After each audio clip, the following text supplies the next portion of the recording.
Yo, what is up, YouTube? It's the Youngest Chief, and today, I got a lot to discuss. But before I begin, I just want to say, if you enjoy this content, please like, share, subscribe, comment. It means the world to me. But today, I want to talk about some of the prophecies and the times that we are in, and why I feel the need to release this information to the public. Because I do understand that this information that I'm giving out is sacred knowledge.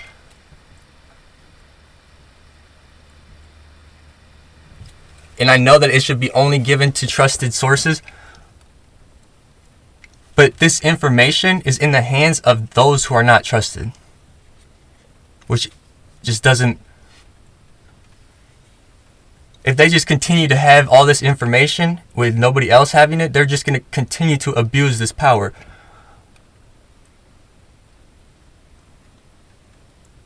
There's a reason why this information was supposed to be sacred and kept secret. Because those who are in power right now should not have known this information.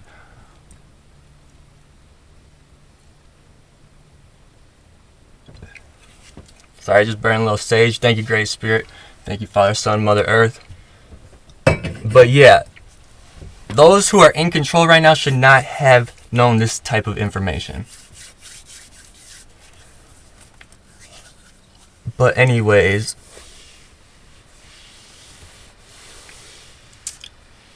the reason why I know I'm supposed to give out this information is because Mother Earth has told me that she is very sick. Her spirit is very, very sick. And I'll show you some of my research that I know exactly what I'm talking about, because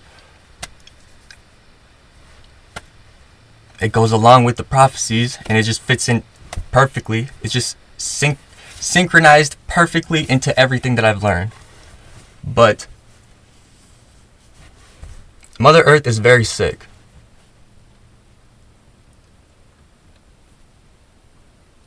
And if we want to continue living on this planet, we need to rebalance out the energies of planet Earth, which means the masculine energies that are holding onto the power, the control, the wealth, just wanting to rule over everything. It needs to come to an end. Needs to. Not if and when, no buts about it. It needs to come to an end.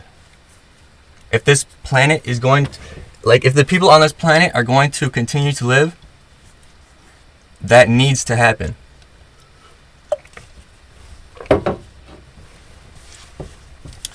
And the feminine energies need to come back up and balance out the masculine. If that does not happen, Mother Earth is going to continue to be out of balance, and these natural disasters that are going on in the world, they're going to continue to get worse and worse and worse. You already see how bad they are getting. All the weather's getting weird. California had that cyclone.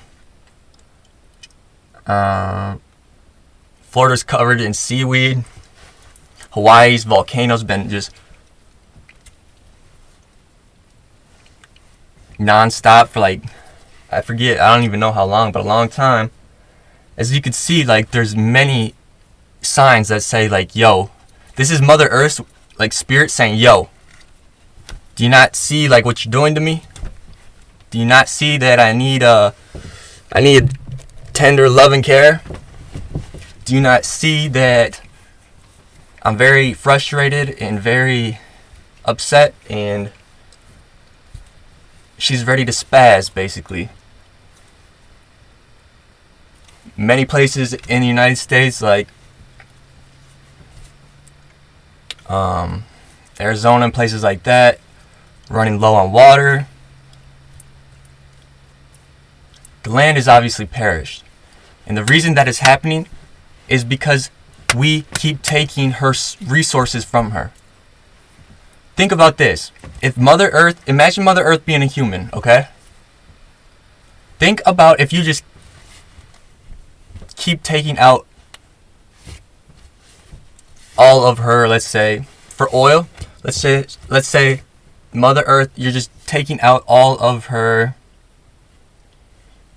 plasma. Let's just say that. She's going to experience some difficulties, right?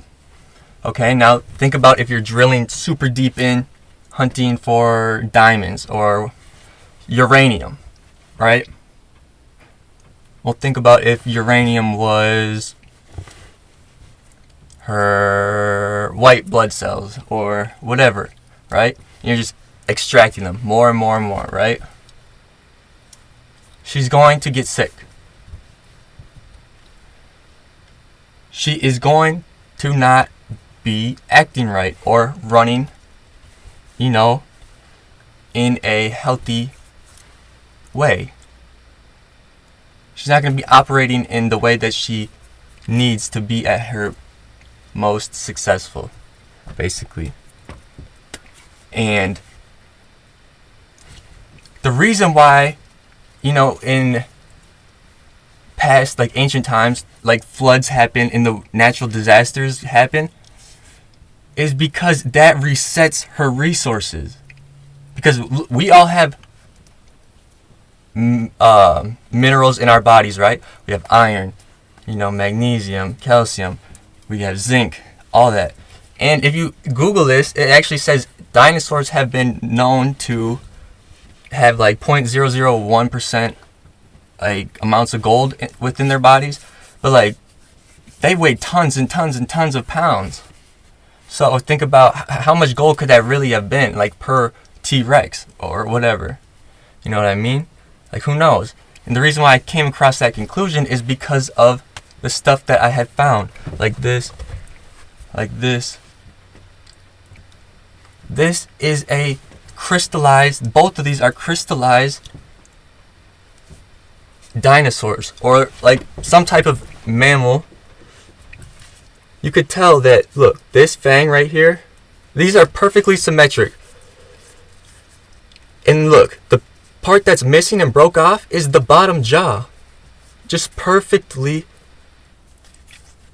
not connected. I didn't find it. It wasn't with it. But as you can see, there's teeth right here. Look, right there. You can see those bumps? That would have been part of its teeth. That fang over there is a tooth. And right there is its other symmetric tooth right there. It has a slanted head down, like they show us in the cartoons. Has a slanted head.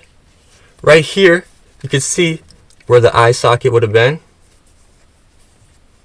And that's why there's a divot right there. And you can see that it has lines going through it right here.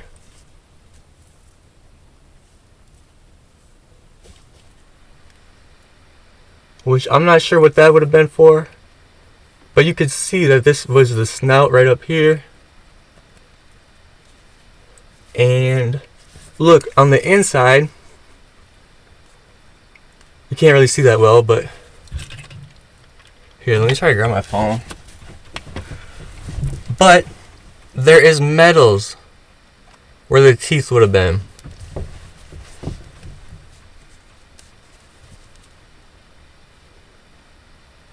You can barely see. Yeah, that is better. You could see that there's metals in there, right?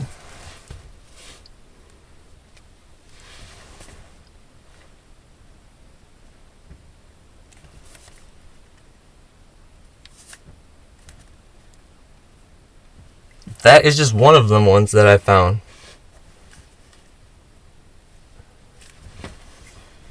And the reason why I picked up this sense at first is because, look, there you can see it way better. The teeth right here.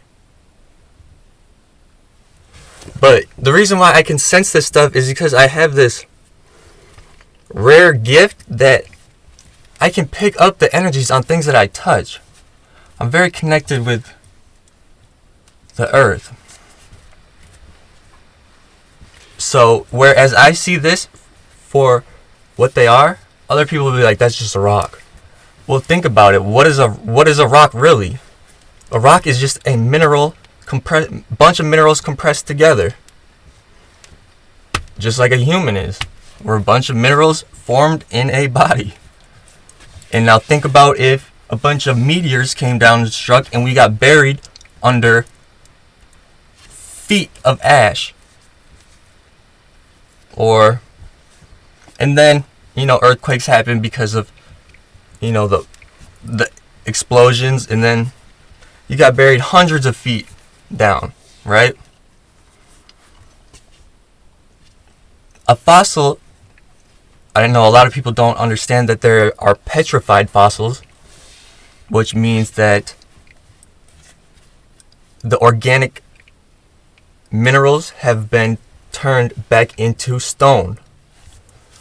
So the ones that are not found close to the surface of Earth, like within the mud, clay, places that they could be preserved, they're going to be turned back into stones, rocks, earth.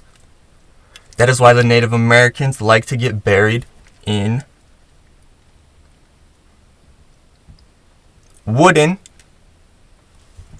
caskets, so our bodies return back to the earth and they help Mother Earth to sustain herself, right?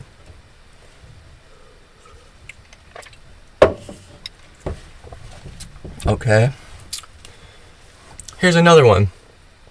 Look, right there is like a diamond.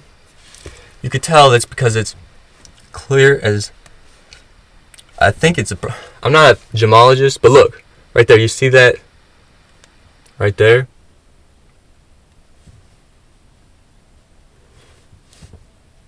It's the only spot that's like super clear like that. Appears to me like a diamond. But look over here. That right there would be an eye socket. Right here, that is the eye.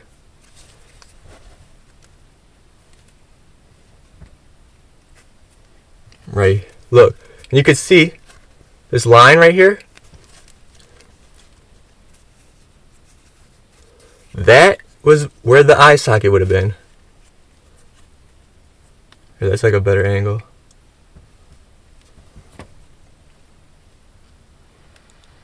You can see like that.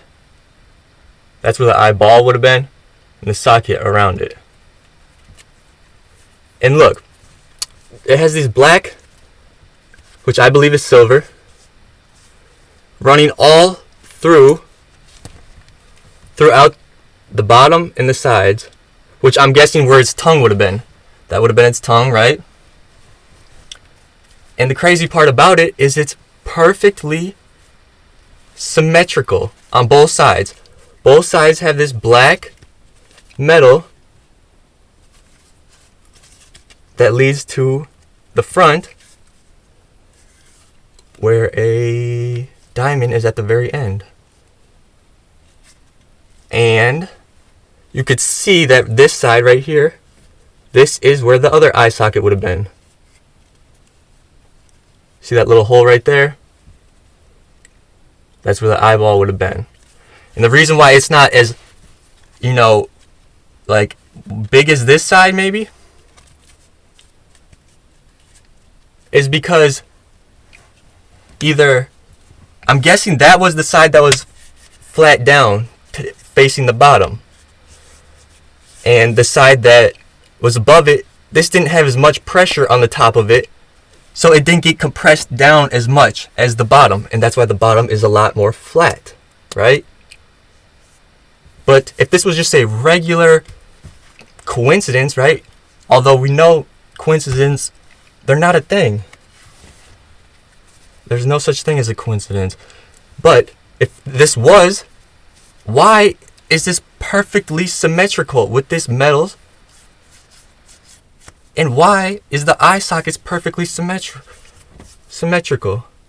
It looks like a snake type of creature. Or maybe, I'm not sure. There's a lot of different dinosaur names. And they say dinosaurs haven't been found. Mammals with whatever have not been found in the United States or Minnesota. And I've been trying to get somebody to look at this for quite some time. Some scientists, some science museum, universities. Nah, they won't. They refuse. Why? That means they would have to rewrite the whole history book. I get this sense that they're too prideful and their ego is so big that they would hate to admit that they're wrong.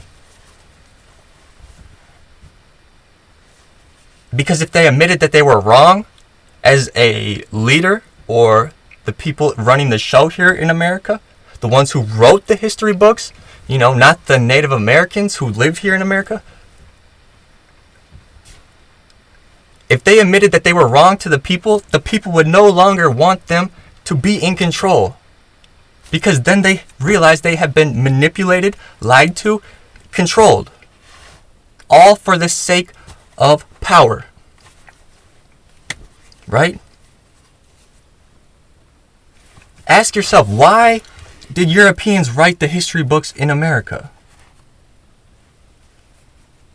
Why is that? I'm guessing it's the same reason why Anoka, the haunted capital of the world, the biggest Halloween capital of the world, right? I wonder why that is. Well, around the beginning of the 1900s, they say a tornado came through. No, at the beginning of the 1900s, the Native Americans lived in Anoka. And they used the Rum River to log wood down the river. The Anoka tornadoes, that's the high school. A tornado didn't happen.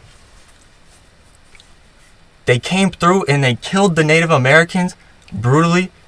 And they set everything on fire. And then just wrote in the history books, a tornado came through. Yeah, okay. So you're telling me that the Native Americans that lived there at the time,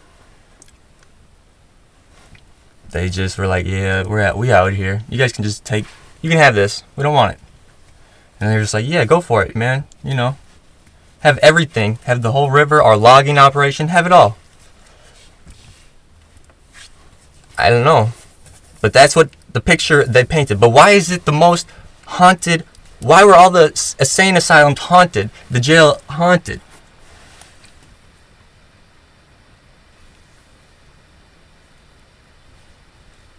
Probably because some very traumatic experience happened over there at that time. That same time is when, right here, and at Lake George, there was a battle between two native tribes in 1896. So that tells me that the Native Americans were here in the 1900s. That's only 100 years ago. Across Lake George is a huge tree farm. And in the White Earth treaties, it stated that they would get to own like 40 acre, I think it's 40 acres, it's either like 40 acre or 100 acre tree farms. And down this road, Brown Lake Boulevard, it's going into St. Francis. It's crazy also that it's named St. Francis, and that they changed the river name to Rum River. Also very crazy. But down Round Lake Boulevard, there is Sooner wagon wheels down almost all of their yards. All of them.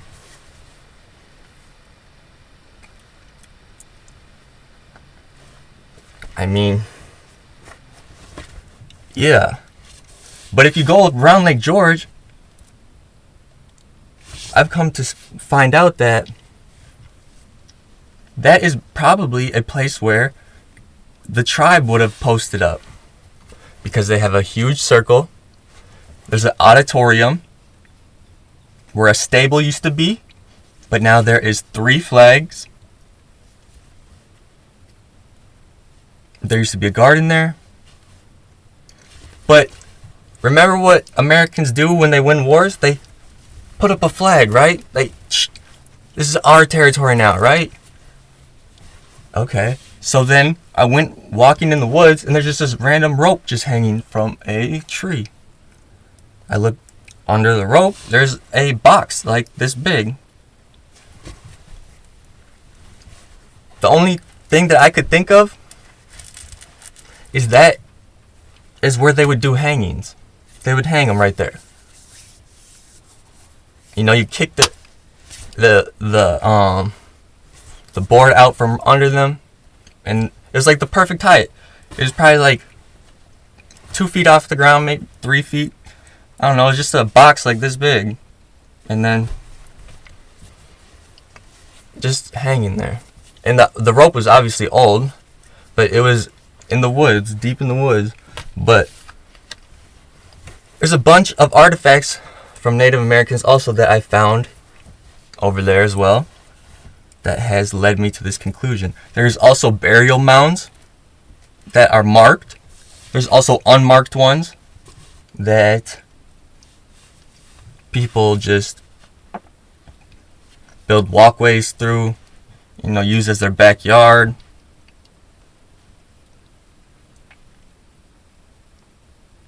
Yeah. Crazy. St. Francis. Rum River. The Native Americans used to call that river Spirit River.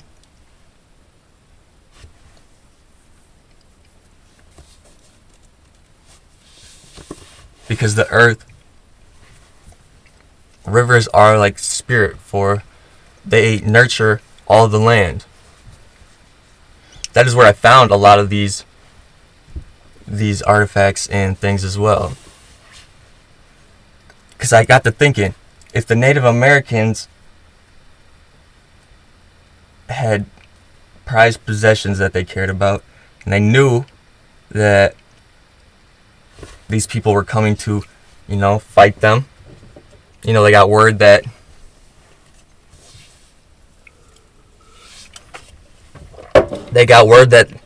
there's been battling going on. So they probably hid their prized possessions somewhere in hopes that one day they may come back to them when possible and maybe retrieve them if they could, you know. Again, they probably thought they would have a chance to come back and get them, and they didn't get to it because of they lost everything. But that doesn't mean I didn't get to do it, and that doesn't mean that I don't understand what these items are, because the fact that they did bury them means that they will always resurface again, because they understand how the cycles of Earth work. These being at the top of Mother Earth signifies that at one time, since they're crystals, right? How do you get crystals? Heat, pressure, which happens deep under the surface of Earth, right? It cannot happen just, 2 feet under the ground. It's not gonna turn this into a crystal. So at one point, these were deep underground. For them to be at the very surface of Earth indicates that the planet has gone through its whole cycle of transformation. It would be like 1 year birthday for the planet, which is what the Mayan calendar kept track of. They kept track of like the long cycle of Earth. When our sun rotates around the solar sun, because believe it or not, our sun is not the only one in the galaxy, and it is not the biggest one at all. But how long it takes our sun to go around the other sun is the precision of the equinox, like 26,400 and something, 32 or something, I forget, but that is technically 1 year in the... Oh wait, I might be getting it wrong. It might be 1,000 years in the Mayan calendar, I think. But this is where the prophecy comes in. So the time that the Spaniards overcame the Mayans and Aztecs for the land and stuff, they say it happened in the 1600s, right? I mean, that's debatable. Because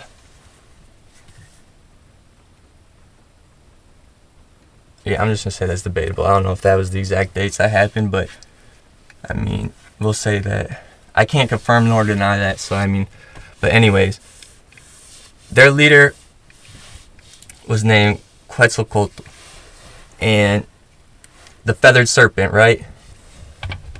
The feathered serpent is a snake that has the wings of a bird. It basically signifies a person that can move between worlds. You know, move up to the heavens, can fly to the heavens, but is also grounded here on earth, right? They have the ability to travel between worlds. Quetzalcoatl was the king and leader of his people, and Herman Cortez, the Spaniard leader, overthrew them because they had obviously superior weapons, you know, armor, that type of stuff. But before Quetzalcoatl could be captured or killed, he left, he dipped. And he prophesied that he would be back to regain his leadership and take control of his people again. In the Mayan mythology and religion and whatever, the Quetzalcoatl is considered a Patreon deity, but he does not have a holiday celebrated after him. The reason why that they say that he got kicked out of the Patreon or he got banished from his brothers is because he used black magic. Basically. That's the mythology. However that resonates, whether it's true or not, doesn't matter. He's still considered a Patreon deity. But he would come back to his people to take over. The thing about being, if he did, let's just say, in theory, he did get kicked out for black magic.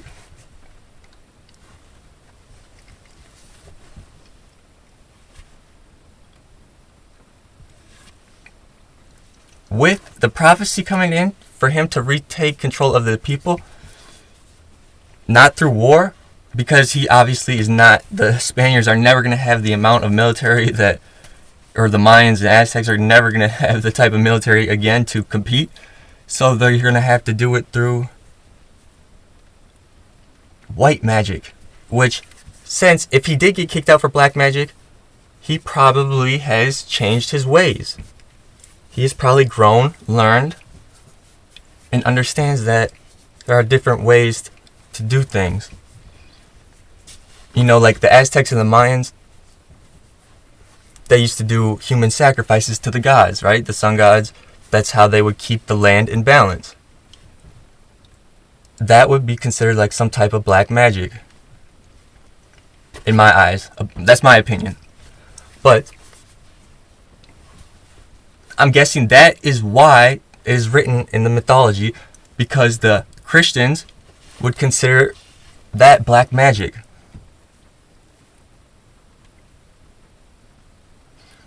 But they don't understand that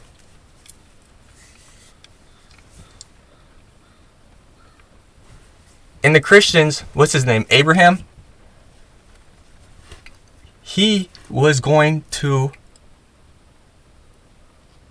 sacrifice his son. Or wait, he wanted his son to sacrifice him. Because being sacrificed to the gods was considered at the time to be a very honorable thing. Whereas today, people don't even believe in gods. And they think that that's messed up, or that's, whatever the case may be. But,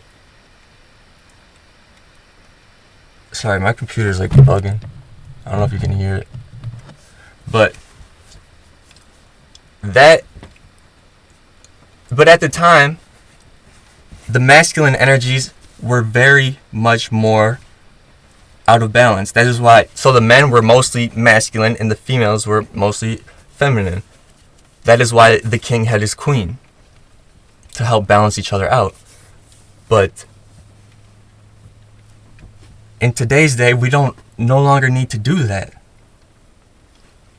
We can find balance within ourselves. We can balance out our own masculine, feminine energies. That yin yang, that positive, in the middle, zen, right? And if we don't, because it's a collective unit, we're all together. If we do not balance out these energies, the reason why natural disasters like floods happen is because Mother Earth is sacrificing us all to replenish her own resources, which will take many, many years to restart and for her to regenerate. But miracles do happen, and if we can balance out the energies, if we can all come together, do sacred songs and chants, and dance, and live in harmony with one another, if that is somehow possible, which I don't see why it couldn't be. I know, ask your leaders why that is not a possibility if they don't believe so, because I feel like that is a very reasonable task to accomplish. It's not very hard at all. It doesn't matter what culture you come from. We all understand that the earth is not in good shape. Put religion and all things aside. Let's just sing like a happy birthday. If we all came together as a world and sang happy birthday to our Mother Earth. No religions, no views on it whatsoever.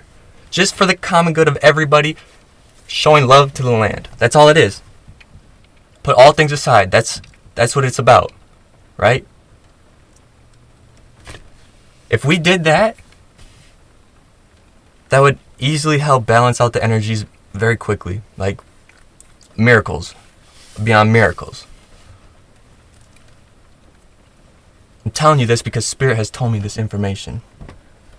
We don't have to come together and all combine our beliefs. That's not what I'm saying. We all need to come together and accept each other as they are. And their beliefs are cool. I love their beliefs. I love it because they love it. And I love them because of who they are, which is themselves.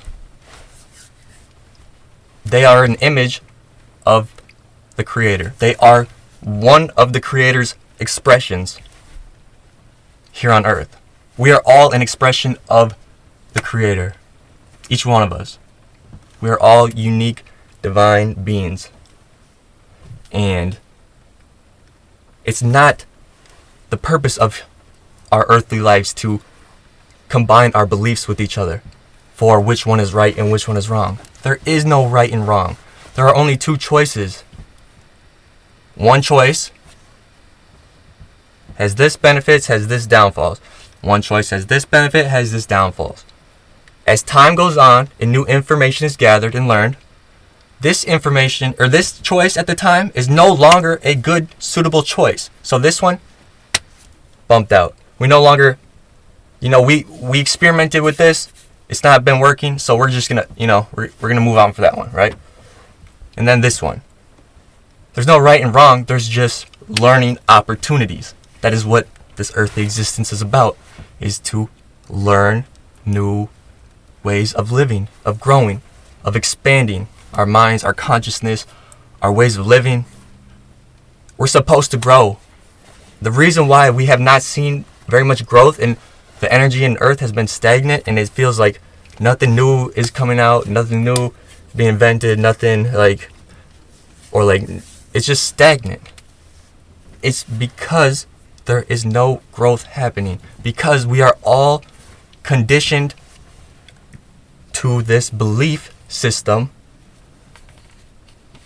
and we've been programmed into thinking these ways. As kids, we've been programmed. And we've been passed on trauma from our mama and their mama. But it's been many generations of trauma that is just piled up, and nobody wants to address the trauma because nobody wants to admit their wrongs. No one wants to take responsibility for whatever happened. It's none of our responsibilities. It's way past our responsibilities in this lifetime. Like, this falls on those way long ago who have started this, like, trauma. But that doesn't matter. It is up to us if we want to heal from these traumas, because those people who caused it are no longer here. So what is the choice that we're going to make? Are we going to heal from it, or are we going to continue to just not address it? Nobody has to take responsibility for it, but we have to take responsibility for our own healing. And that means for us to understand that the reason we are this way is because of the way that the collective has been for a long time. We didn't choose this way of living.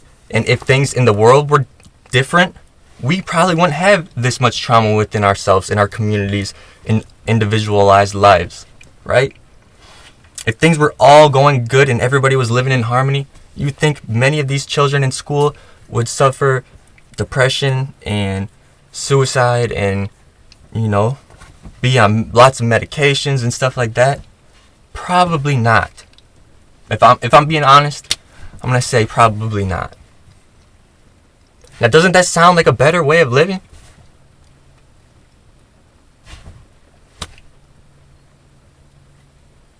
Doesn't it sound like that is long overdue? Doesn't that sound like a fresh breath of air? Not being controlled by, because believe it or not, United States, this is not the land of the free. We are not free at all. And when the Civil War ended, that is the first year, believe it or not, that the taxes started. We started getting taxed, like Social Security numbers, right after the Civil War.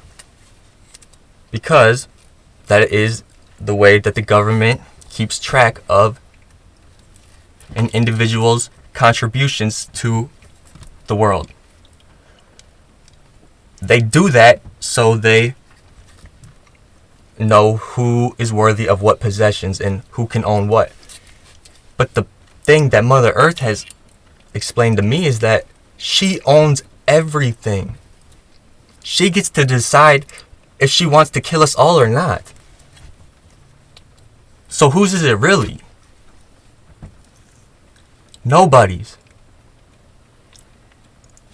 They say you don't get to take it with you when you die. Exactly, because it's not ours. It is our experience in this lifetime to enjoy these materialistic things and to be grateful for them. We do not own them. We don't own anything. So whatever the government is taxing them for and creating this pyramid of who is worthy and who is not, there's clearly some distorted thinking in that way of perceiving things to be. They are not as connected. This tells me personally that they are not as connected to the Mother Earth, as some other people, because they always leave out, they always talk about Jesus being the son. Well, where's the daughter in the whole story? Why was the girl left out? Does God not have a daughter? Women just don't get credit for nothing? The whole reason that we are alive today is because of women. Because they can produce a child, which is the craziest miracle that a human could do. It don't matter if Jesus turned water into wine. Jesus needed to be born from a woman. But yet women still do not get credit for all that they are.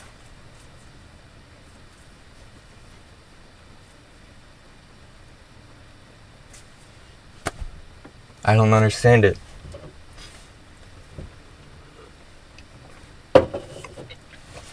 In places like Hollywood and those who have major platforms will tell me I'm using black magic. And it's like, okay, where's that source coming from?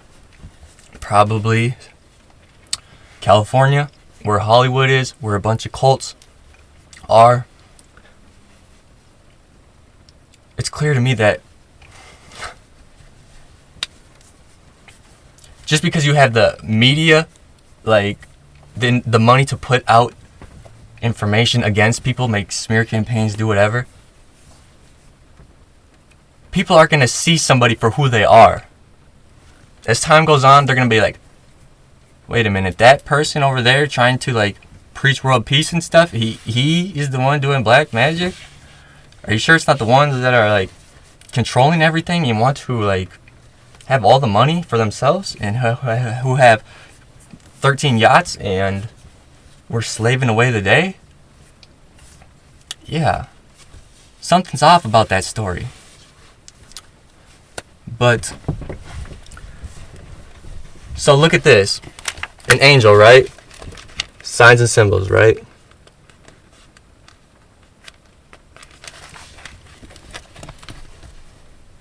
The feathered serpent is look, this is it's in the shape of an angel. Oops. Look. Same shape with the wings right there extending. I know you're going to have to use your imagination for this because a lot of people don't understand that Native Americans kept records on stuff like this. Not in like books or whatever, but here on Earth itself. So this is the same shape as this angel, right? Look at it. Is that not the same? It is. Okay. This rock that I found at the time, this side of it is painted with some sort of other type of mineral that has kept its color throughout time. And on this side is a beak-like head. Right, you see that? A circle with a little triangle at the top.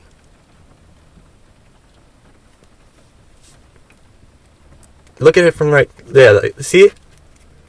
Does that not look like a bird? A winged creature? Thunderbird, maybe? It could be the Thunderbird, but that's also in the Native American mythology, that the Thunderbird was so majestic and so powerful that those who came near it, like, they died from, like, shock. It was just so, like, powerful. So the Thunderbird in the mythology had to leave. It had to go. Because the people just weren't, like, they couldn't take it. But you never know, the Thunderbird may come back at some point. Shout out to the Thunderbird. That is my spirit guide, or that is my spirit protector. He protects my spirit in the spirit realm. That's why it's very hard to touch me in the spiritual realm, because I love the Thunderbird. Shouts out to the Thunderbird. Shouts out to the feathered serpent. And there's a reason why these folklore and these mythologies and stuff exist. Because they're probably not really like made up out of the blue. There's a reason. They have some structure behind them. They have some reasoning behind them. And one person's job in the Native American tribes was to be the storyteller. Usually it would be an elder, and they would pass on the stories to someone else to continue telling the children these stories so they knew where they came from. That is another reason why they wanted to put these Native Americans in boarding schools and not let them speak their language, because they didn't want these stories to be passed on. Because they wanted the whole history deleted. Because they didn't want any evidence to be found of what really happened, because then it's going to look really bad. But you don't get to duck karma, and it finds itself whether you want it to or not. But anyways, the angel is a symbol of divine will in several traditions, heavenly creatures in Jewish, Christian, and Islamic traditions thought to be evolved from Semitic and Egyptian winged deities, seen as messengers, warriors, guardians, or protectors. Like I said, I have Egyptian roots in my bloodline, even though it may not seem like it. I love this book personally because it talks about every type of meaning that the symbol could have between all types of cultures. Just like my Animal Speaks book. My Animal Speaks book talks about which animal represents what message to many different cultures, ethnic groups, and all different parts of the world. Because it's not meant to just have one interpretation of how it is seen. In Judaism, different letters and vowels have two separate meanings. So, those who studied scripture, like the Torah, and they wrote their own interpretations of it, they each could have their own way of seeing things. Because that is how it's meant to be. Because that is how they see it through their eyes. Which is correct. Because how can you tell somebody what they've seen is not real? No, it has to be this way. No, it's this. This is the answer. For you, maybe. Everybody can come to their own conclusion and their own answers. And that is the way life is meant to be. You're going to tell me that you want to live my experience for me? You want me to do what you say and when and how I should look at the world and what I should say, what I shouldn't say? You're telling me you want me to do that? I'd rather die. Honestly, that sounds like slavery, and I'm just not going to be a part of that. That's truth. And if you want to talk about real taxes in this heavenly existence on which taxes were supposed to be for, as in Egypt with the Pharaoh and stuff, the Pharaoh would give like the taxes back to the people. Like when it was left over, they had like leftover grains and stuff, they would give it back to the people who needed it. And to rebuild God's kingdom, they say like to give away 1/5 of all your earnings to God's kingdom. That's easy enough. That's 20%. That is what the tax rate should be for everybody. Because if everybody gave 20%,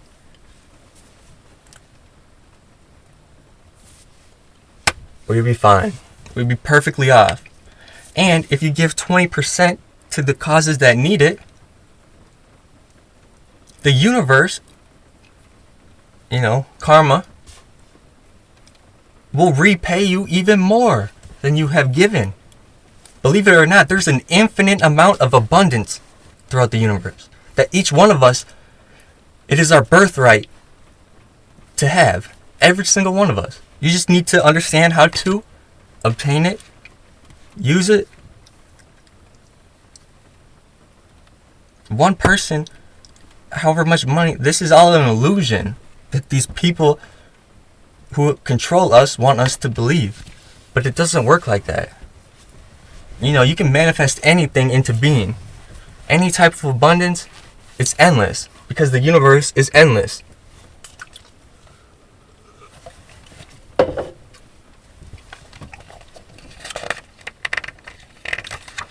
And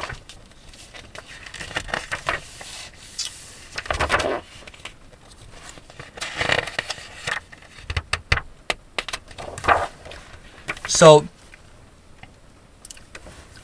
if in my past videos it sounded as if though I'm being arrogant or being this and that, I'm being, you know, I'm being a bad example to others. It's like, what I'm doing is I'm speaking the truth. A lot of people don't like the truth. That's why so many people are talking about me. I know people are talking about me because every person I talk to has something to say about it. Even people who I play with on Xbox, people who I play with,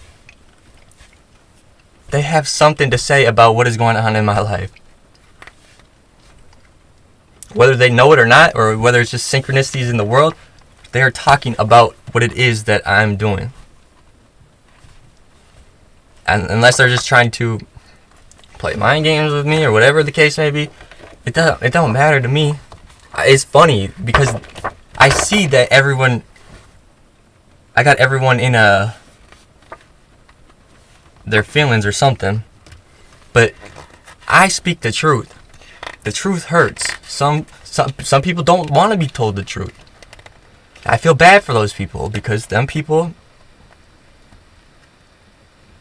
are the ones that are easily fooled. They're easily tricked because they would rather believe a lie. So when the truth comes, they're like, nah, can't fool me. Really? Okay.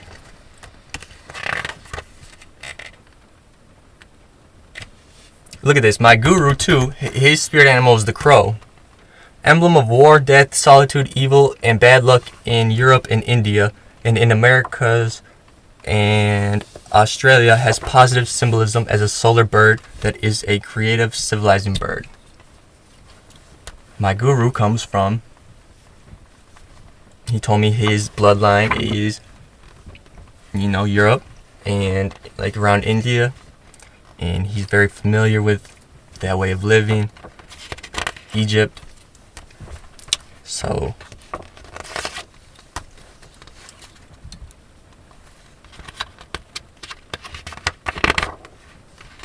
I could see why the crow would be his thing. But to the Native Americans, the crow is a hero. And I think my guru, even though I feel like he was taking advantage of me, I feel like he's still a hero to me because he helped me get to this point. I wouldn't be here without him. So that's why they say like it's healthy to have some sort of ego, because that competition helps us to want to be better versions of ourselves. It pushes us to become better, right? So even though I feel like he was trying to take advantage of me, I still have love and lots of respect and appreciation for him helping me grow into this position that I'm in today.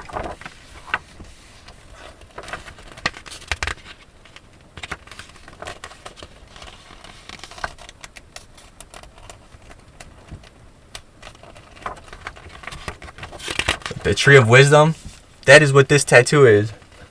It's a tree of wisdom, but it's a dream catcher as well with an eagle feather in it. I've been having this wisdom. And not only that, I shouldn't say that I've been having this wisdom. A better way of saying that is the Creator has blessed me and allowed me to understand this wisdom and knowledge that He has shown me. that he and she have shown me. That is the better way of... I don't want to sound like... I don't take credit for any of this stuff. I'm just going to be honest up front. I don't have, like, powers or, like... I'm not unique in any type of way that anybody else is. Or that is any different from anybody else. Sorry if that sounded... I'm not different than everybody else. I'm just like you and others. I don't take credit for any of this.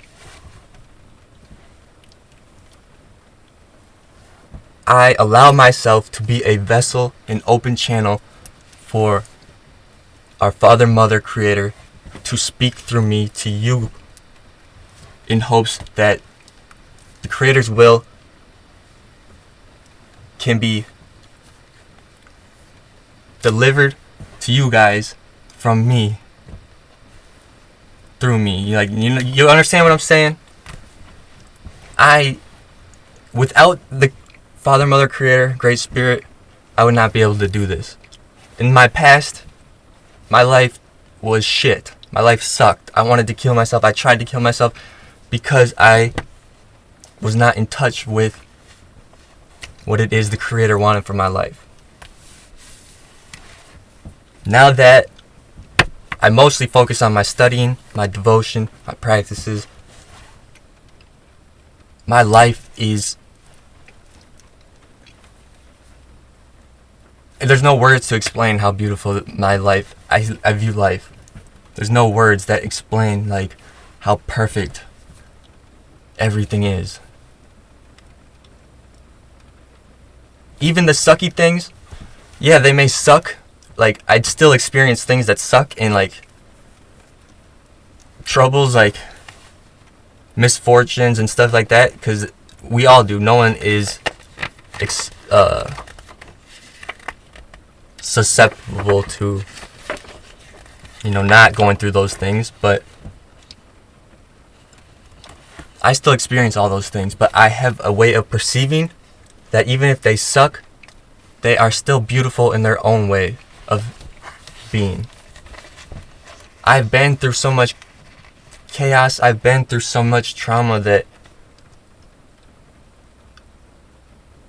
I found appreciation for just beauty in chaos. And that is why, like, even though Mother Earth is going through, like, these like crazy storms and, like, tornadoes and stuff, even though they destroy everything and rip everything apart, like, the sight of a tornado is just so crazy and wild, but it's so beautiful as well. Like, how? Like, how? That is so wild. Like, it has its own beauty. And when you can see the beauty within things that are imperfect,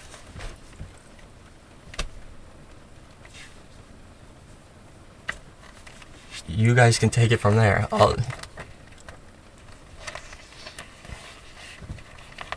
We're not here to be perfect. That's not why we're here.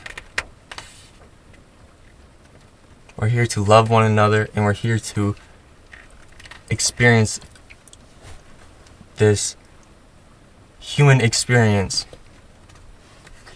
for what it is.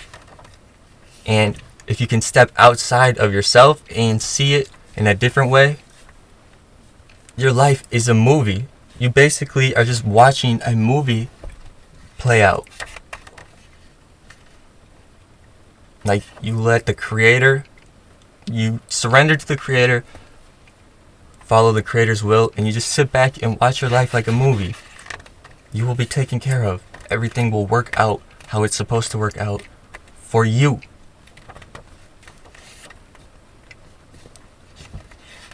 Eagle. Shout out to my eagle feather. An ambiguous and universal symbol of power, speed, and perception. Attributes of the greatest gods, adopted much later as a symbol of imperial power. Also appears in carvings as Christian churches, usually on fonts, puppets, and lecterns as one of the attributes of St. John. Well, it's crazy that I have like collected 16 eagle feathers in this past year and a half.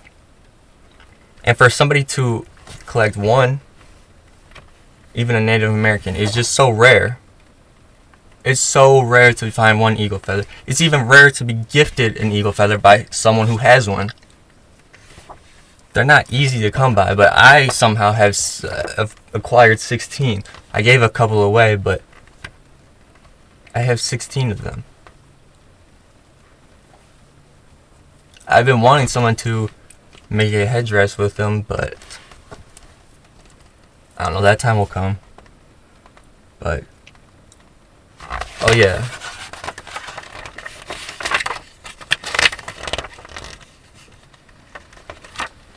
The reason why Spirit blessed me with these gifts is because Spirit has trust in me, and I am so thankful that Spirit trusts me with this mission that I'm on. I don't know how or why I got picked to do it, but it's just so crazy. I've cried many tears of joy, many times. Every time I would think of that, I would just start breaking down and crying, just because it's how, why me? I don't know, but I'm just thankful. And now I understand why it's me. It's because I have the ability to do this mission. That's just that. And when I was in my, when I do DMT, when I told you that I go to that pyramid with the Colosseums, the one that's in Egypt with all of the hieroglyphs around them, symbols of temporal and spiritual aspiration and power, God appeared to the Israelites in the wilderness as a pillar of fire. 2 columns appeared outside Masonic temples representing force and form, symbolized the rational mind together with the set square. It is one of the most important symbols of Freemasonry. I'm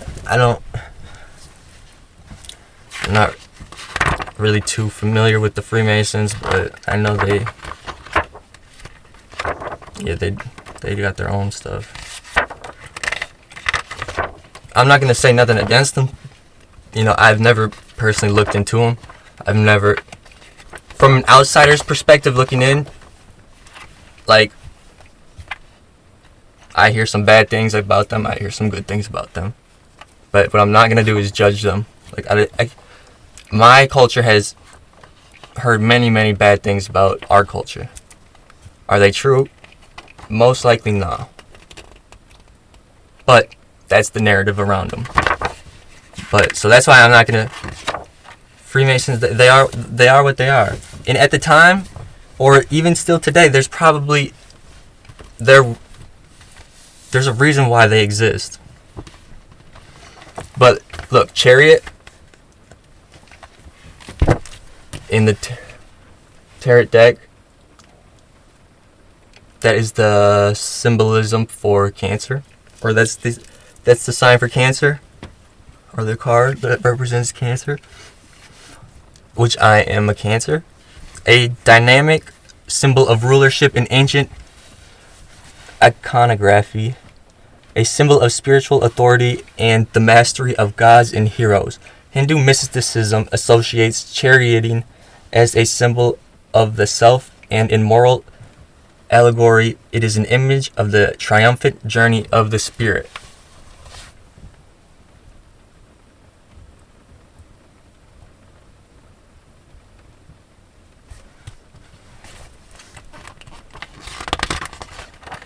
I know my spirit cannot be broken. I know my spirit is very much alive. And that is why I have all of these gods and goddesses and deities in my own sanctuary that I pretty much just live in. I spend most of my time in here with all of my surroundings and my figurines, my statues.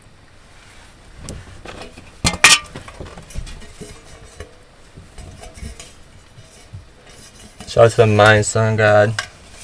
Shout Shout out to the peacock and what represents that. Here, I'll show you this one that we caught the other day. Shout out to Africa.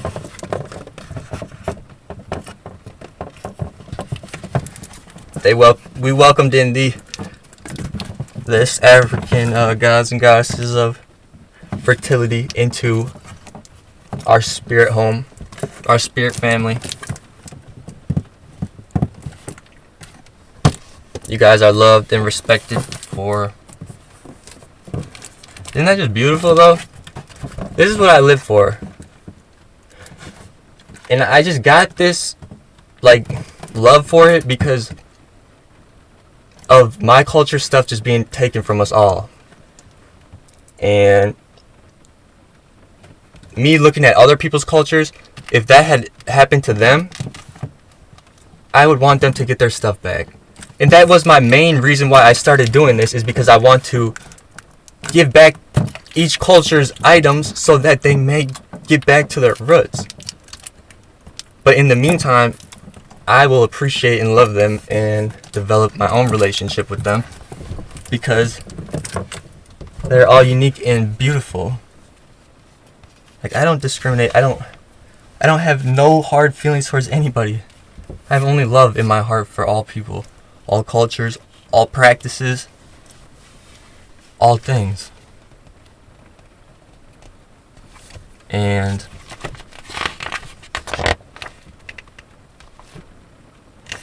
the source has been preparing me for this moment in my life, because I know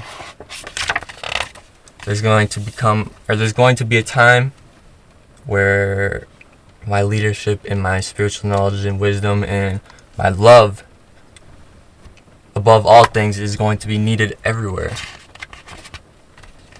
because I have the ability to love unconditionally all things. Not because I want something out of you, not because I want to be in control of you. I don't want to be in control of anybody. I want to control my own life and what I choose to experience. And I want to be respected and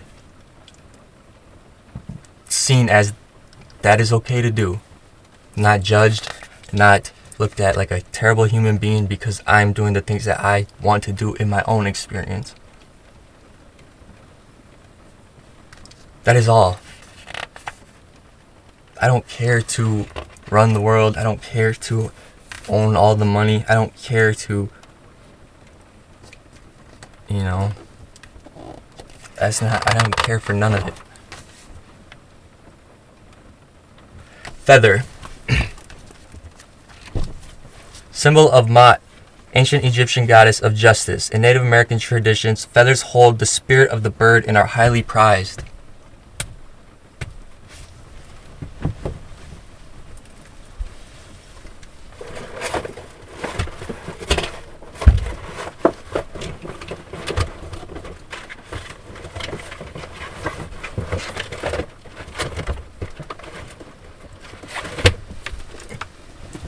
Like I said, I got 16 of them. Not just eagle feathers either. I got hawk feathers. I got all type of. Ooh, no way was I literally just opened to the page of the eagle when I flipped open the book, but then it shut. But crazy synchronicities, man. Spirit's working. Thank you, Spirit. Horus, symbol of cosmic wholeness and of all-seeing power in the ancient Egyptian god. Also known as the Wajat.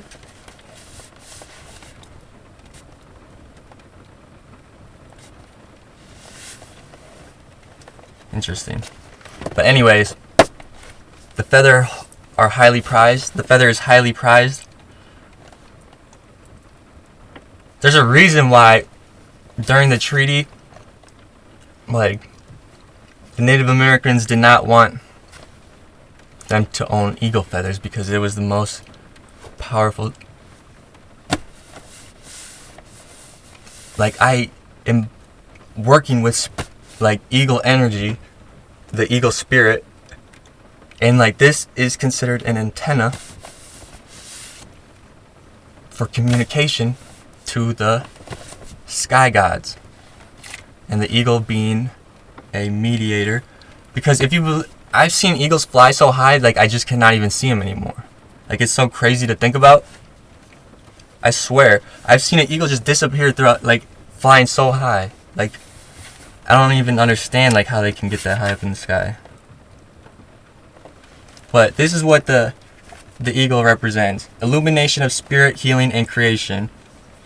All seasons and during the daylight. The eagle is one of the greatest and most admired birds of prey. It has served as inspirations to many societies. Their ability to soar and hunt amazes and thrills those who are witness. Eagles, in fact, are so good at getting food, they spend very little time hunting. The fact that they are good at feeding themselves from the land and still soar to the great heights in the sky reflects much about the hidden significance of the eagle, who comes as a totem. That is why I never focused on material things, because I can easily obtain it when I choose to strive for it. They will teach a balance of being of the earth, but not in it. Exactly. I am here, but I'm not like here. Like I'm between worlds. You can go between worlds, like symbolically. Like every society which has had contact with the eagles has developed a mythology and or mysticism about them. In the ancient Aztec tradition, the chief god told the people to settle at a place where they find an eagle perched on a cactus eating a snake. This place would become Mexico City. The eagle was sacred to Zeus, who often changed in the form of an eagle to help himself control thunder and lightning. The Sumerians worshipped the eagle god, and the Hyades used a double-headed eagle as a symbolic emblem so they would never be surprised. The eagle has also been associated with Jupiter, and it was a strong emblem for the Roman Empire. In Egyptian hieroglyphs, the eagle is a symbol for the vowel A, and also a symbol for the soul, the spirit, and the warmth of life. In early Christian mysticism, the eagle was a symbol of resurrection. The thunderbird, to the Native Americans, is most often depicted in the form of an eagle. This was the Great Spirit who controlled lightning and rain, punishment and reward. So those who consider when I call the Great Spirit black magic,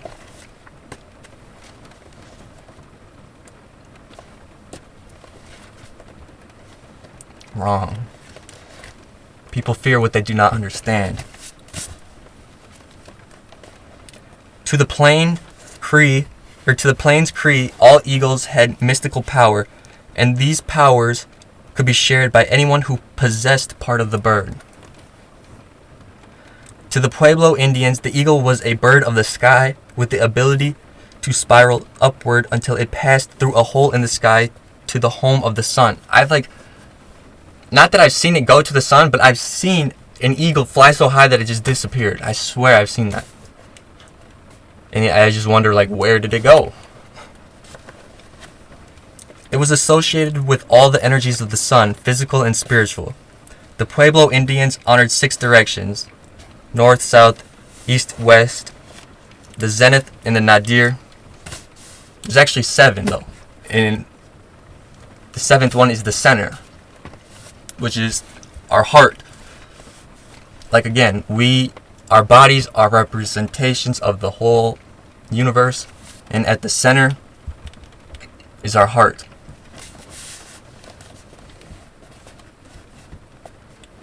The eagle was the symbol of the zenith because of its ability to soar to great heights. From these heights, it could survey all 4 directions. They became symbols of greater sight and perception. To the Hopis, the golden and bald eagles were the greatest of all birds of the sky.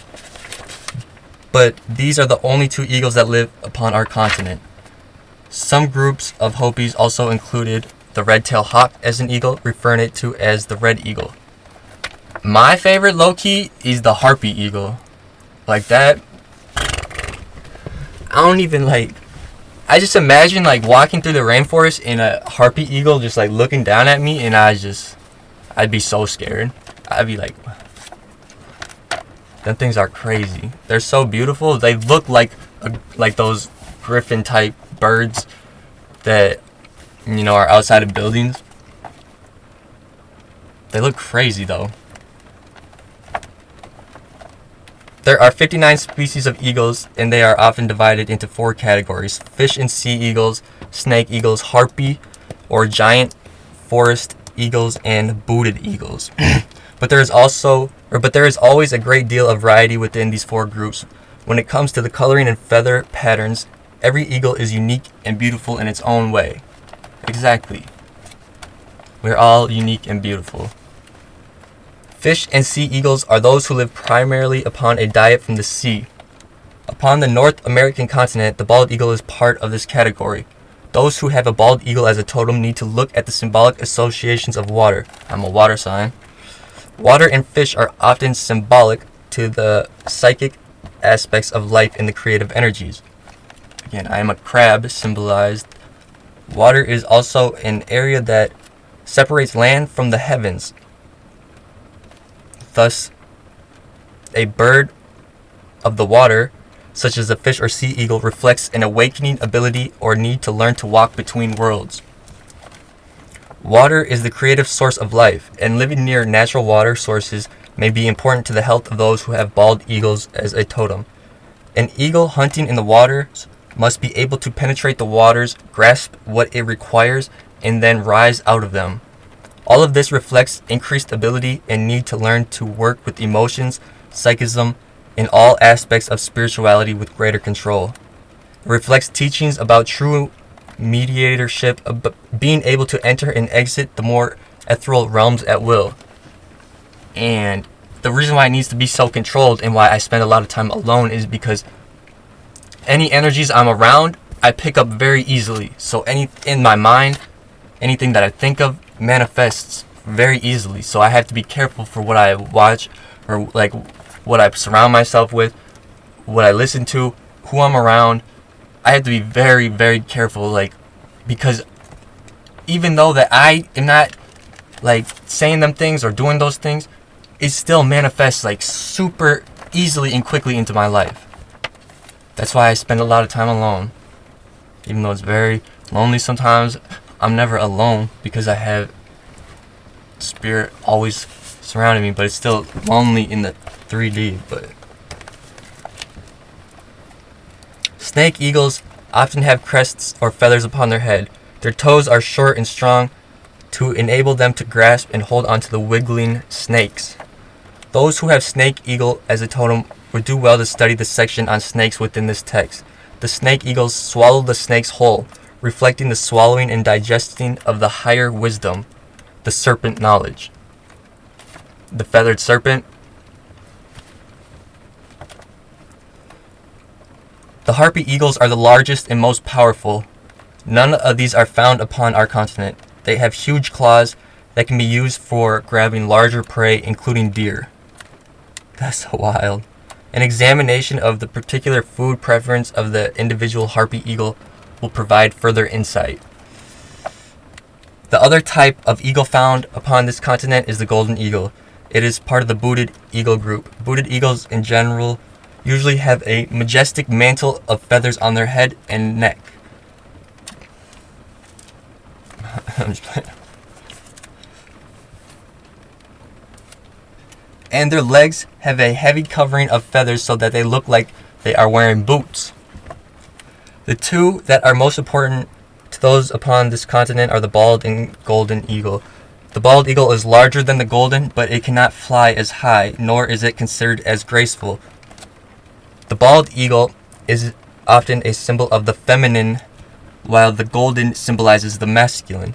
The white feathers of the bald eagle especially are often treasured, as they are links to grandmother medicine, tremendous wisdom, healing, and creation.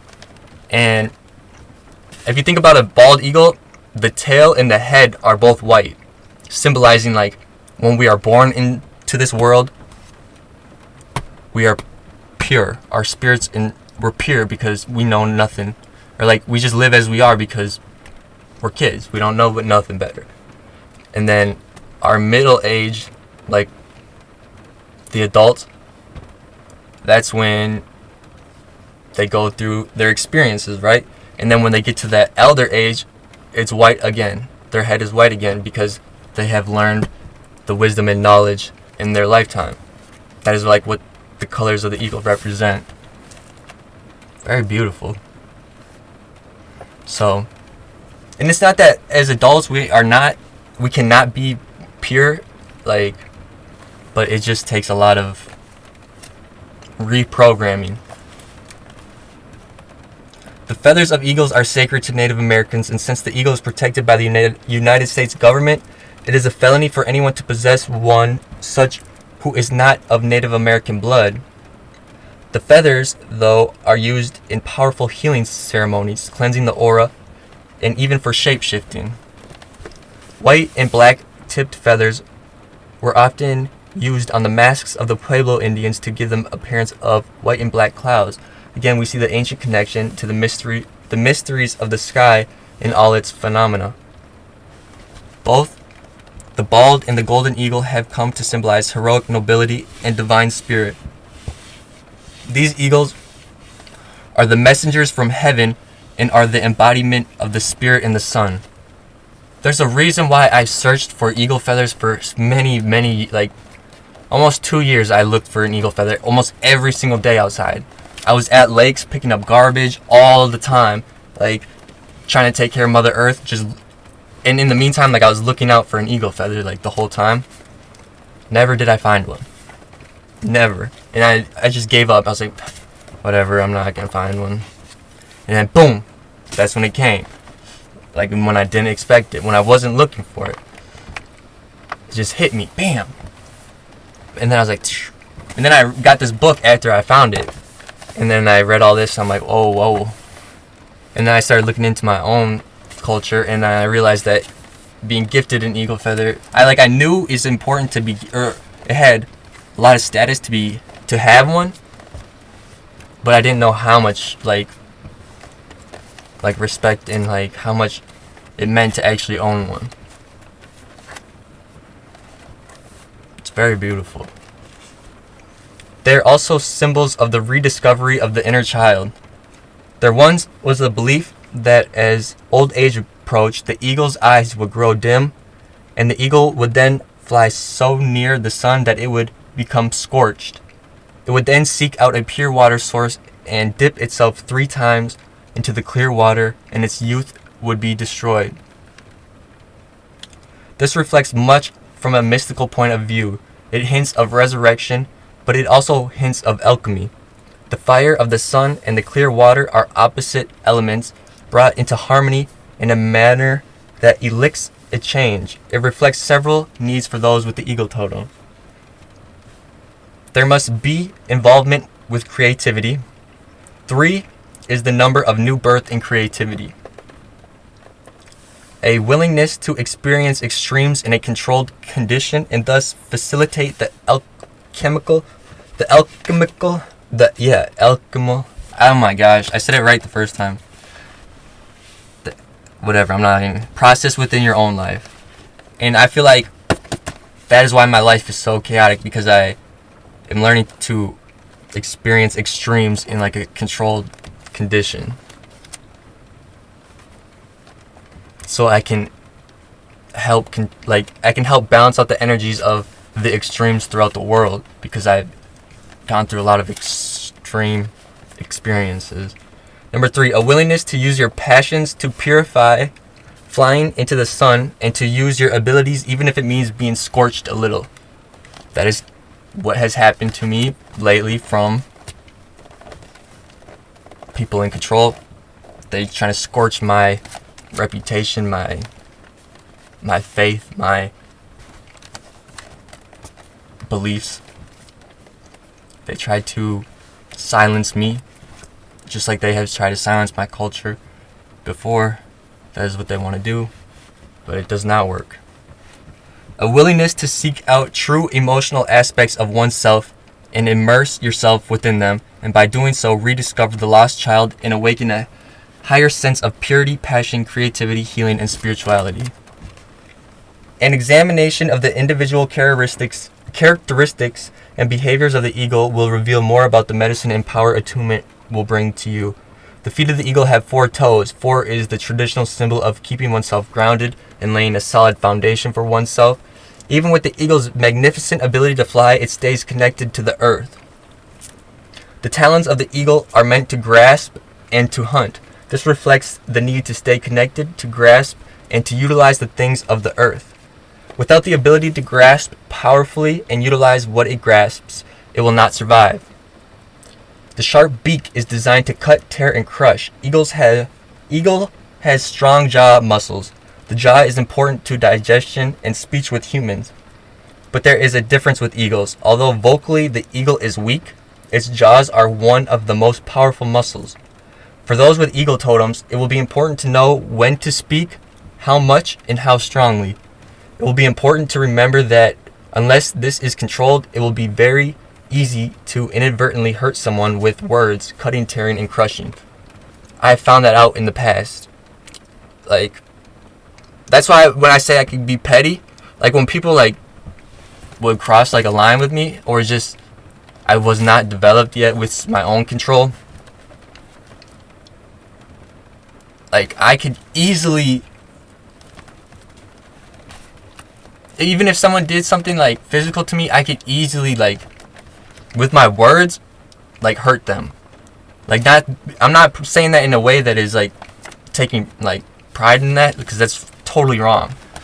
But I've come to witness that is very true, and I easily can hurt people with my words. So I have to be very careful of what I say.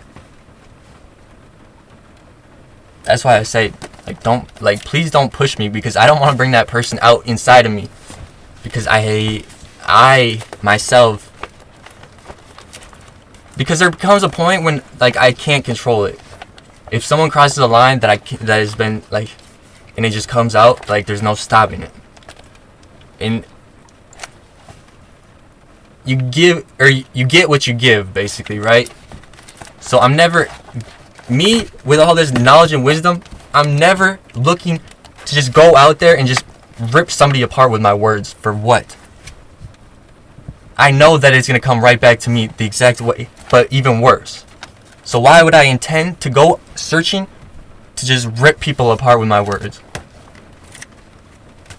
Usually, if that happens, it is because something has triggered me to respond in that way. Not for the simple fact of I like to see people down. I like to just hurt people on purpose for the fun of it. No, not at all. I don't want to see that person come out of me. And when I was younger, even a couple years ago, I was not in control of that, because I was not in control of my emotions. Until I met my twin, who is the opposite of me, and had helped me balance out my own energies within myself to learn to be able to control my own abilities and my own self, my emotions. Because every animal totem has a lunar and a solar. So let's say a hawk and an owl can be, they are considered the solar and the lunar energy medicines that are used well together. Because if you have a hawk who represents messages and whatever, a hawk with no lunar energy is going to be out of balance. It needs that owl in the nighttime who, is quiet, doesn't say much, minds its own, just looks after. The owl is nocturnal and it protects those throughout the night. But without that, they're out of balance. With one or the other, it needs a balance. That's what the spirit animal, that's what Native Americans understood, is that if I work with eagle medicine, like I said, I should work with snake medicine. if you work with hawk medicine, you should work with owl medicine. Like, you need to work with them both to understand how to truly use their medicine and their gifts, and how you can, like, benefit the most from it. For those with eagle totems, new vision will open. This vision will be far-reaching to the past, within the present, and to the future as well. I've seen those visions.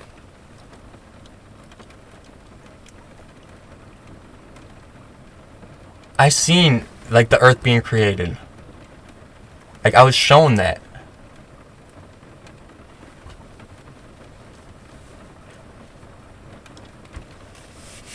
Yeah, I don't want to say my vision anymore because the one person I told, just my guru, just got envious and jealous of it. They're just, I don't know. Now I just feel like this is the whole reason why I didn't want to come out and speak my truth, is that I did not want people to be jealous or envious of me, or like think of me as, oh, he's better than the others, or he's this, or he's above us. Or that's the whole reason why I laid off for so long doing this, is because I knew people were going to have something to say about it. And I did not want anyone to think that I'm doing this out of an ego, or I'm doing this because I want power or control or respect or whatever it is, or I want the fame, like, I don't want none of that. That's why I didn't want to even do this in the first place. I even told him that I don't, like, I feel like sometimes it is a blessing and a curse. And I don't know. I don't want people to look at me any different than you look at yourself. Unless you see yourself in a bad way, then I don't want that. But if you see me, I'm not any much greater than you are.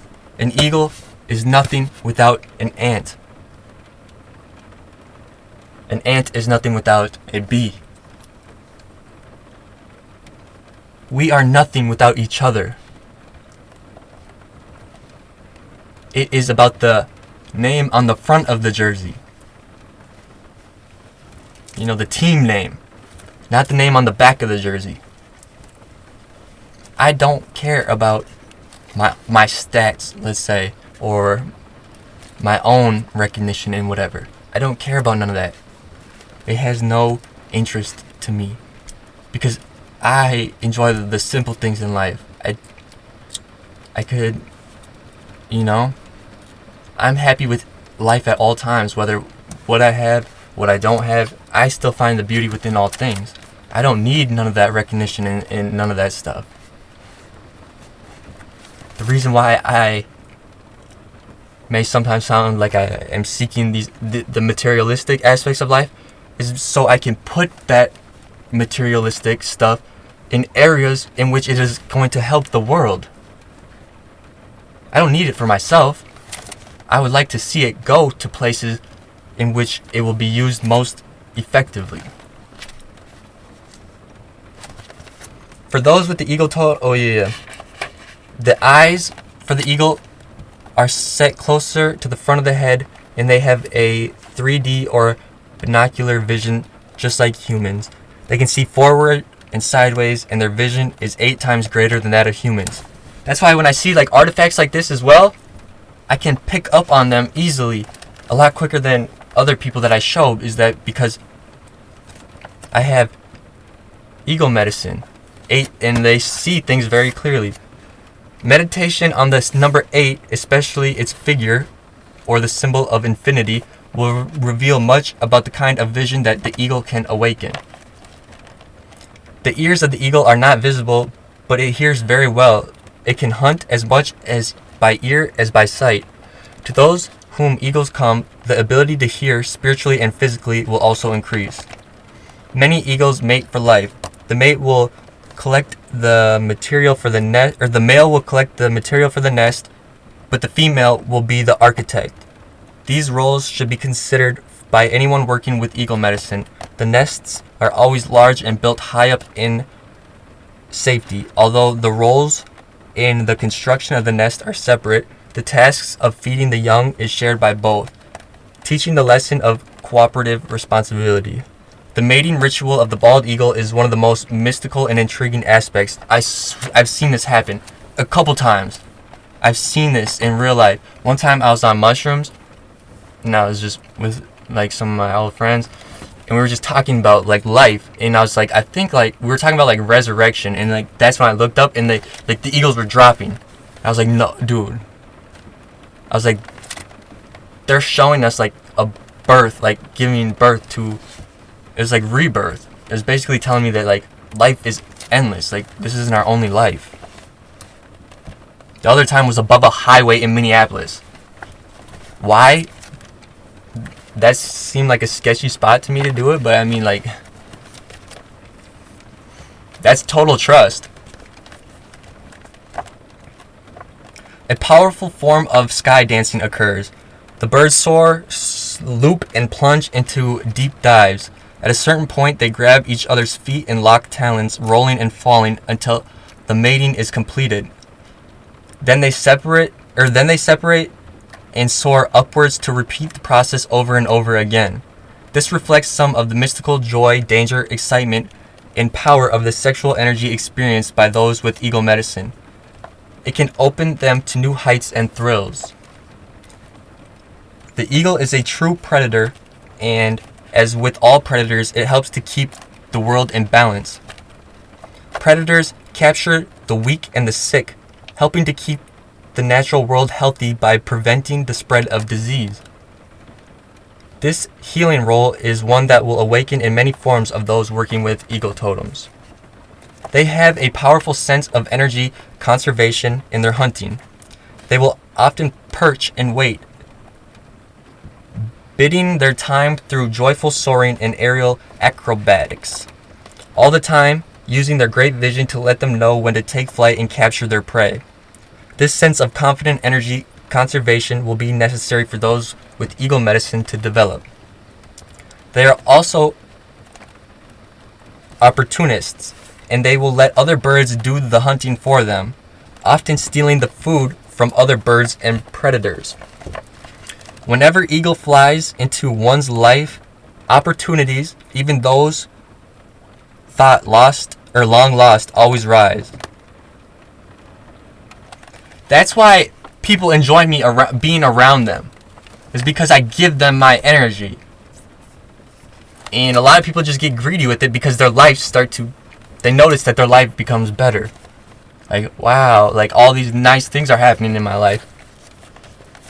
And my life just continues to go downhill, like slowly and slowly.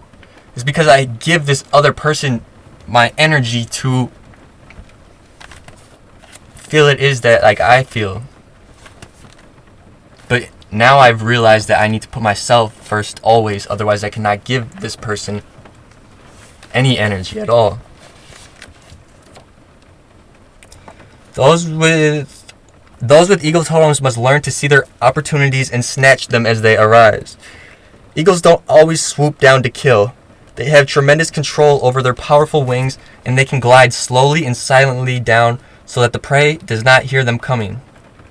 They are also known to be able to stop their movement and just hover in the air for brief moments to make the strike more accurate. That is so crazy. A new sense of timing and movement will begin to develop with those of eagle totems. You will learn to swoop, to soar, to dive, and to hover, to use the winds within your life and your own developing wings to ride them to your own benefit. Large eagles don't just kill with their beaks or talons. Some can hit their prey with great force, this alone being enough to stun or kill their prey. A bald eagle can strike with twice the force of a rifle bullet. This reflects the primal force of inherent and easily awakened in those with eagle medicine. Eagles are symbols of great power, a power that goes beyond their actual size. An average bald eagle will weigh 8 to 10 pounds, about 2 pounds less than the average house cat. I'm very not very large. I'll just say that. To align oneself with ego medicine is to take on the responsibility and the power of becoming so much more than you now appear to be. From a karmic aspect, it reflects that the events will now fly faster, and the repercussions for everything you think, do, or say, or fail to think, do, or say, positive and negative, will be both stronger and quicker. To accept the ego as a totem is to accept a powerful new dimension to life and a heightened responsibility for your spiritual growth. But only through doing so do you learn how to move between worlds, touch all life with healing, and become the mediator and the bearer of the new creative force within the world. That reminds me as well, now that I think about it, there was a time where like I was feeling like my body was like hurting, like my lower leg. Like it would just hurt like non-stop, like just super painful. And like they say like shamans like have experiences where like they're being pushed to like heal or like open up some aspect that they're like keeping from the world. Until they do it, they stay like sick basically. And I feel like now that I have like started this YouTube channel and my body itself feels so much like better. Like I no longer experience these pains really. Unless I go around people in my family. No offense to them, just like they have a lot of growing to do. And just being around that just easily, I pick up on the energies easily. And like they think saging and stuff is just keeps away the demons. So even though like I sage it out in here, like I'll have this whole place flooded with smoke. But I'm not gonna go in the house and sage the house and cleanse the energy because that's not for me to do. Like, you know what I mean? When they seek out the help and guidance, that is when I will help them. But I've learned that when I try to help others and like force the help upon them, one, they don't get the help because they don't understand that because it's two, they're not seeking it. So if they're not seeking it, they don't need the help, basically. When someone comes seeking, so that's what I learned. It's not my job to change people. It's not my job to help people heal. It's not my job to change their mindset. It's my job to be there for them and help them when they ask for it. And until then, I will mind my own, and I'll just focus on myself in my own lane. You know what I mean? But that is one of the tough life lessons that I've come to understand, is that I can't save everybody. I can't save those who don't want to be saved. I cannot help those who don't ask for help. You know, they say a closed mouth don't get fed. There's a reason why if you don't say nothing, I cannot understand what it is that you need from me. Even though I see what you're going through and like try to help, it's one still doesn't work. Because I don't even know why it doesn't work sometimes. It's confusing to me. I guess that's just a divine timing, I guess. Like until someone really seeks it out, they're not gonna learn from the experience or understand what the experience is trying to show them. I guess that is the best. That's what Spirit just told me. Is that they need to really be seeking it to want to understand it. And if they don't seek it and they see it, that's so true. Thank you, Spirit. I've learned in the past that someone with a higher vibration trying to speak knowledge into somebody with not as much experience, my words just like they don't get heard, or they aren't understood. So like somebody like what I imagine it to be is just like when I'm talking, I'm like saying some like highly spiritual knowledge, what I interpret it from them is just like, from their eyes, I think like I'm just like when I'm speaking. You get what I mean? That is why sometimes it is necessary for me to lower my vibrations through some type of substance or medicine. We'll call it medicine. That's what it is.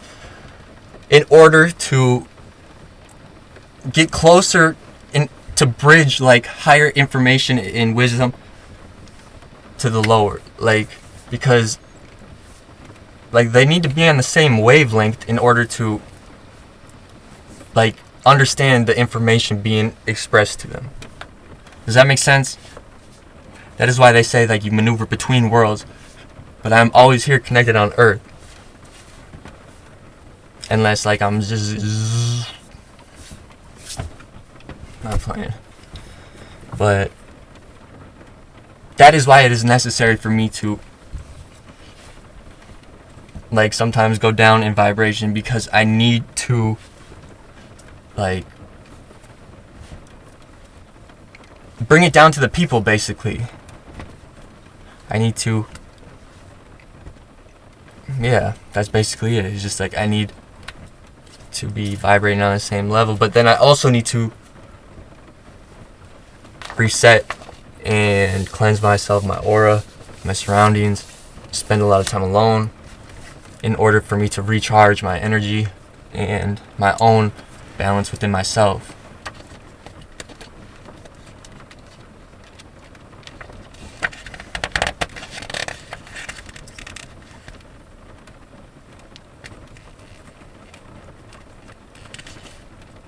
Interesting.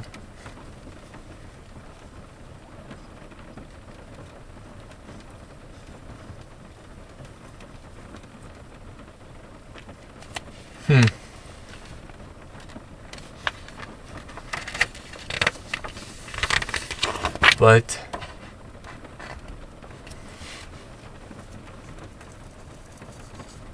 hair, a complex symbol with many meanings, most associated with the life force, can be a sign of holiness, strength, royal power, freedom, virility, virginity, and permissiveness. I feel like someone had, I don't know who, but someone had used my guru. I've just remembered. One time he just like pulled a piece of my hair out for like no reason. I was like, what the fuck? It's like, why'd you? But then I remembered.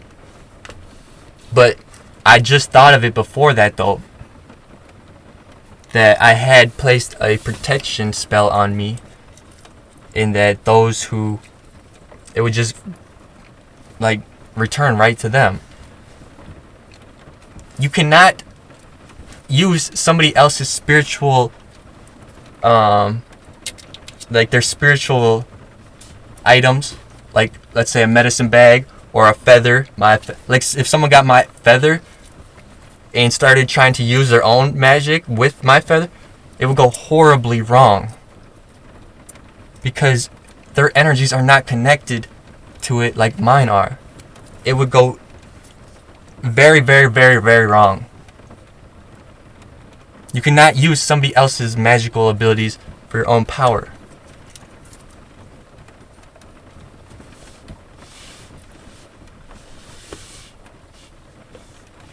That is why I sage all of my items all the time. One, because I like to go thrifting and I get them from like, because it only makes sense. And two, sorry.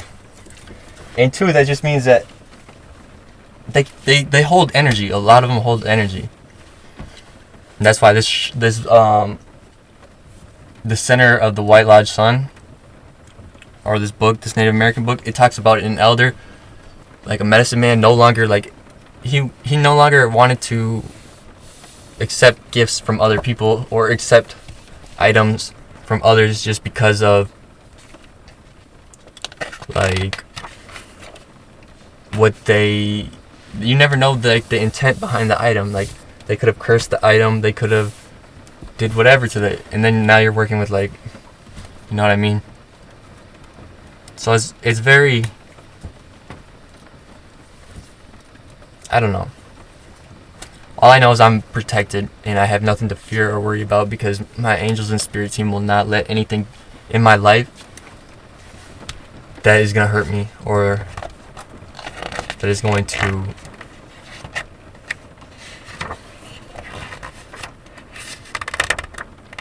affect me negatively, if that makes sense.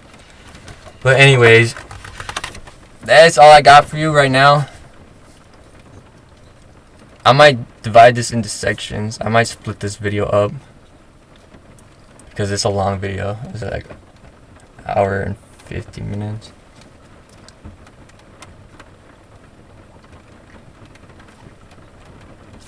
I still have so much more like wisdom and knowledge too that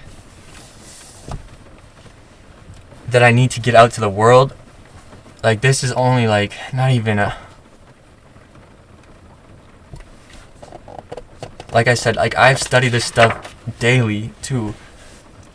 It's a lot of information and knowledge that I need to get out to the world. And there's a lot of content that's going to be coming out. But I need help as well. Anybody willing to help me, like, if they want to be a part of this, like,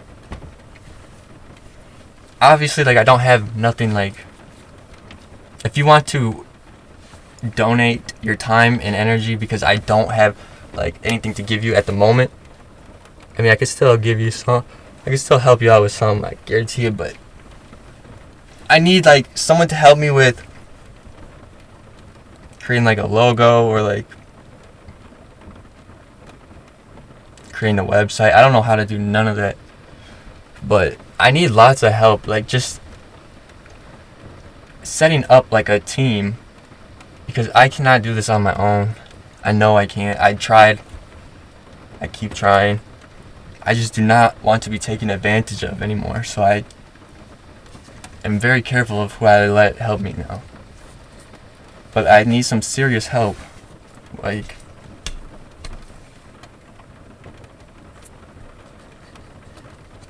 I'll think of more more things that I need help with, but for right now, I just need help. Oh yeah, like promoting, like, the content. I need help. Yeah, just promoting the content, and, like, basically, I don't know, I guess that's it, really. I'll think of more, maybe. But honestly, the reason why I don't like to edit the video is because I want you guys to see the raw footage. I want you guys to see none of this is edited out. None of it can be whatever. This is it. Every time, like, this is, like, I don't have to edit out, not, like, you know what I mean? That's what I also enjoy about, like, not editing my films, or like, not, it's just because it is nice for people to see, like, the whole, like, the raw footage. Cause that way, yeah, it just, I feel like it's more authentic. It's more real.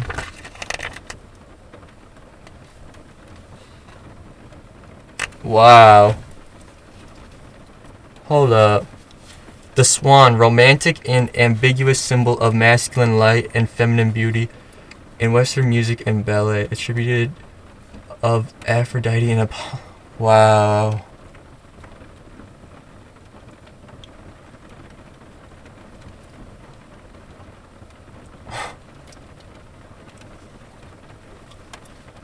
What?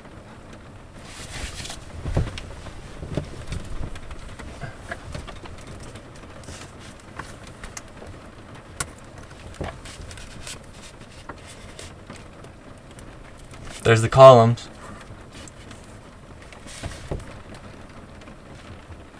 Cupid.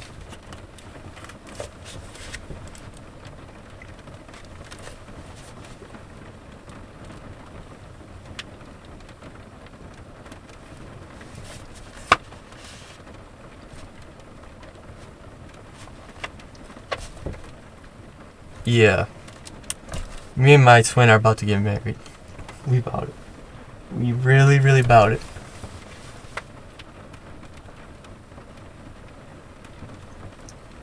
No one is gonna be able to stop what is like fated. And those who like came in between, they will face their own karma.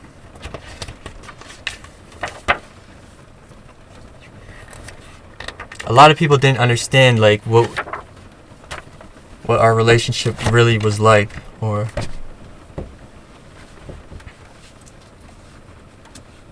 what really happened, or what we really experienced together. A lot of people just seen the outside, from the outside looking in, of what took place. A lot of people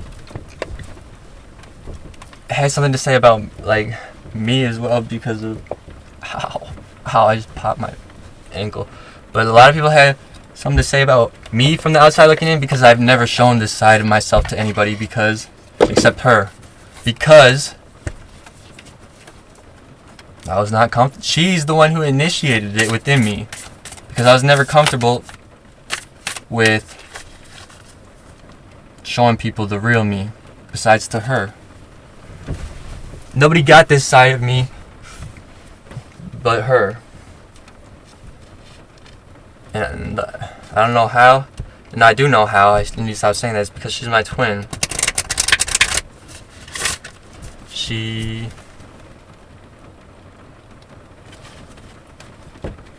Earth.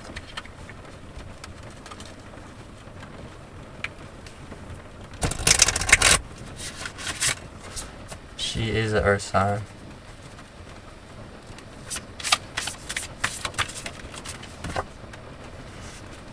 Divine masculine.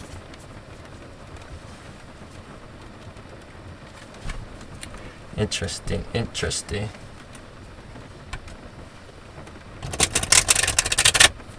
But yeah, that is so wild to me. Just the signs and synchronicities. I already see how everything. I see everything for what it is.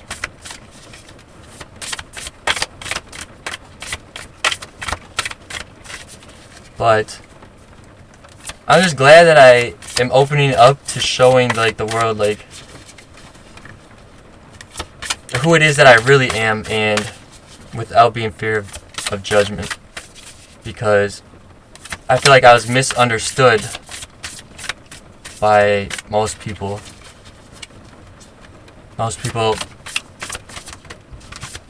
I got Earth again. Most people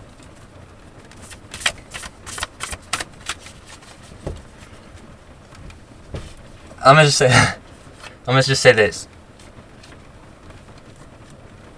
Somebody's mother like said to them, like this person that would be like hanging around, they said to them,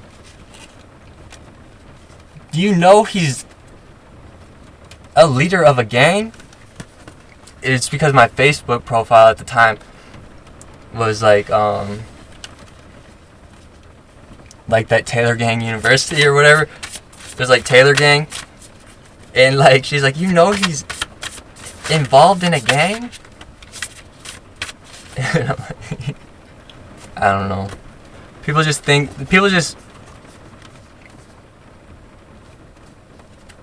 don't know,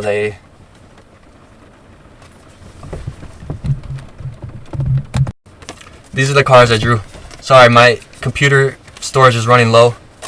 But last thing I gotta say, divine masculine, earth and water. That is my twins and I sign. Magic. When we come together, we create magic. It's powerful. It's beautiful. There's nothing that can even compare. Nothing that even is remotely close to the magic that is created when we're together. Just like the understanding we have for each other is just something different. It can't be replicated. And that's that. Love you guys.